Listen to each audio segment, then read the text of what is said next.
Tariff का मामला सदर ट्रंप के लिए एक फंदा साबित हो रहा है। ये अलग बात है कि कुछ लोग अब भी ये कहेंगे नहीं जी ये कोई चाल है, ट्रंप आने वाले दिनों में सूरत हाल पर काबू पा लेंगे।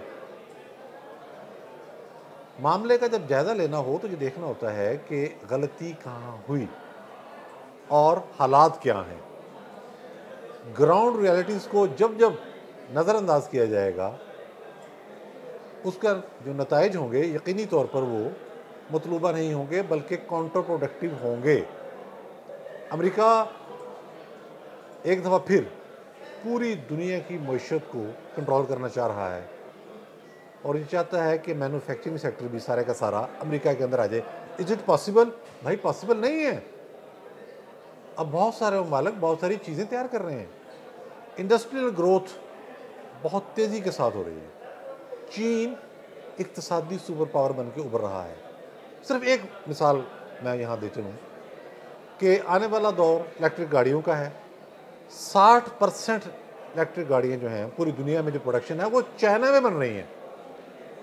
यानी कि टेस्ला का नाम तो आपने सुना ही है, जहाँ चीन की BYD है और कीमत उसके जो बाज़ मॉडल है वो टेस्ला से आधी कीमत की हैं।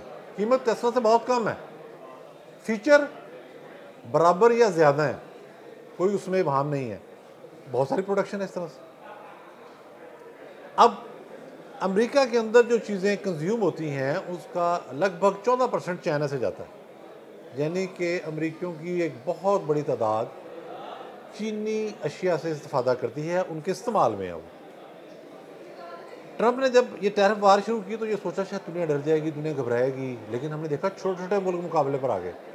टैरिफ के जवाब में टैरिफ, पहले तो उन्होंने अपने तहदीद नाराज़ कर लिए। यानी आप देखें कोई सोच सकता है कि यूरोपीय यूनियन ने भी 25% टैरिफ लगा दिया था और चीन तो फिर खुल के मुकाबले पर आया और उन्होंने कहा कि ये मुआशी गुंडागर्दी है, हम इसका मुकाबला करेंगे। उसने एक एक स्टेप के ऊपर जिस तरह से जो कुछ प्रेसिडेंट ट्रंप ने किया, चीन की तरफ से फौरी जवाब आता रहा।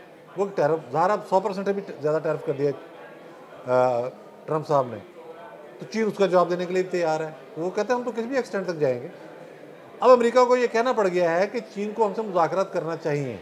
देखते हैं कि आने वाले दिनों में ये सूरत किस तरफ जाएगी, लेकिन ये मामला चीन तक महदूद नहीं है जी। इंडिया का भी इसमें जिक्र है, इसमें जापान का मामला भी है, इसमें पूरे यूरोप का मामला भी है, इसमें दूसरे जो मुल्क है जहाँ संधि तरक्की हो रही है सारे के सारे, कोरिया, उसका मामला भी है।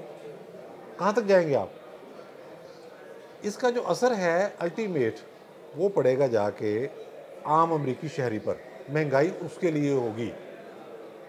ये जो कुछ हुआ पिछले दिनों जिसके नतीजे में स्टॉक एक्सचेंज में उथल पुथल हुई, उसमें आपने एक चीज़ नोट की है कि जो लोग ट्रंप के करीब थे, अमेरिका के बड़े बड़े कारोबारी लोग जो यकीनन तौर पर दुनिया के भी बड़े कारोबारी लोग थे, उनको अरबों डॉलर का नुकसान हुआ।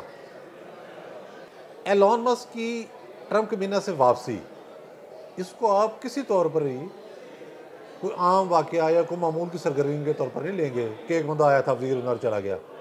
भाई ये नाकामी है।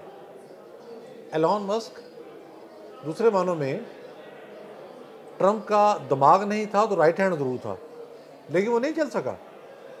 उसने भी रुख्सत चाहिए और ट्रंप ने भी इसी मदद समझी कि मैं रुख्सत कर दूं, तो इन लोगों को भी नुकसान हुआ, आम शहरों को भी नुकसान हुआ। और मैं आपको एक बात बताता चलूँ, किसी भी मुल्क में ख़ास तौर पर जहाँ इंडस्ट्रियलाइजेशन बहुत ज़्यादा हो रही हो, आप बड़ी मैशियतों को छोड़ दें, छोटी मैशियत भी हो, वहाँ का जो कॉर्पोरेट सेक्टर होता है वो इस तरह के फैसले नहीं करने देता, जिसके नतीजे में गैर यकीनी की फ़ज़ा इतनी हद तक फैल जाए कि हर कारोबार मुतासर होने लगे।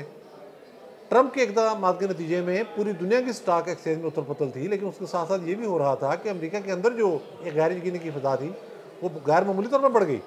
इससे ट्रंप के अपने वोटर मुतासर होने लगे। उनकी जो पॉपुलैरिटी है वो 43% पे आ गई थी। आपने देखा जो अमेरिका में उनके खिलाफ मुजाहरे हुए, बहुत बड़ी तादाद के अंदर मुजाहरे हुए थे। वो शुरा की जो तादाद थी वो देखने वाली थी। क्यों? कि वो नोट कर रहे हैं कि सदर के इक़दाम का अल्टीमेट नतीजा जो है वो आम अमरीकी की ज़िंदगी को मुतासर करेगा। हमने मुंतखब तो आपको इसलिए किया कि आप हमारे लिए सहूलतें पैदा करें, हमारी ज़िंदगी में आसानियाँ लाएँ, लेकिन आपके जो इक़दाम हैं वो हमारे लिए फंदा बनते जा रहे हैं। तो ये जो उन्होंने अब चीन के सिवा बाकी ममालिक को 90 डेज़ का रिलीफ दिया है कि जिन्होंने जवाबी टैरिफ आयद नहीं किया उनको मैं 90 डेज़ का रिलीफ देता हूँ। ये बुनियादी तौर पर यू टर्न नहीं है सिर्फ, ये एक नाकामी भी है।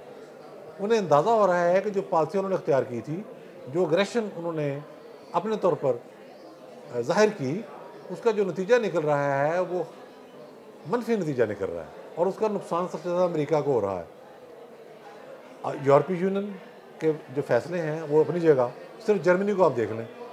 जर्मनी ने ये कहा है, क्योंकि पॉलिटिकल इम्पैक्ट भी है इसका, जर्मनी ने कहा जी मैं 547 बिलियन डॉलर जो है जर्मनी वो डिफेंस एक्सपेंडिचर पे खर्च करेगा।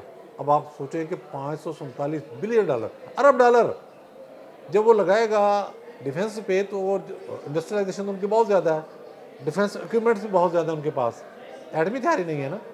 तो इसके नतीजे में वो क्या क्या चीज़ें तैयार करेगा, आप तसव्वुर करें। यानी कि एक और बहुत बड़ी फौजी ताकत जो बैक वक्त अमेरिका, रूस इनको टक्कर दे सकती है, चीन वो मैदान में आने वाली है। फिर आपने देखा नाराज़गी किस तक फैली। मोदी अमेरिका के दौरे पर गए और बड़े जोशो खरोश से गए, बड़ा इस्तकबाल हुआ और ट्रंप ने कहा जी आप हमसे F-35 खरीदेंगे, वो वापस आ गए। इन्होंने टैरिफ का ऐलान कर दिया। इंडिया में भी खलबली मच गई। अब कल खबर आई है कि इंडिया ने F-35 तो क्या खरीदने हैं, उन्होंने फ्रांस से सौदा कर लिया है कि हम आपसे मज़ीद राफेल तैयार खरीदेंगे। तो ट्रंप के ये सारे इकदाम खुद उनके लिए एक फंदा बनते जा रहे थे, जिसके नतीजे में उन्होंने टर्न लिया है। अब आने वाले दिनों में मुज़ाकरत करके रास्ता निकालेंगे या कोई ऐसी फिर मैं समझता हूँ हमाकत करेंगे जिसके नतीजे में ख़ुद अमरीकियों के लिए मुश्किलात पैदा हों और दुनिया के लिए मुश्किलात पैदा हों, ये हमें देखना होगा। लेकिन ये जो टैरिफ को सस्पेंड करने का मामला है एक मरतबा, इसको आप शिकस्त से ही ताबीर करेंगे। इसकी कोई दूसरी तशरीह इस वक्त करना मैं समझता हूँ मुनासिब नहीं होगा और उधर से अमल नहीं होगा। बहुत शुक्रिया।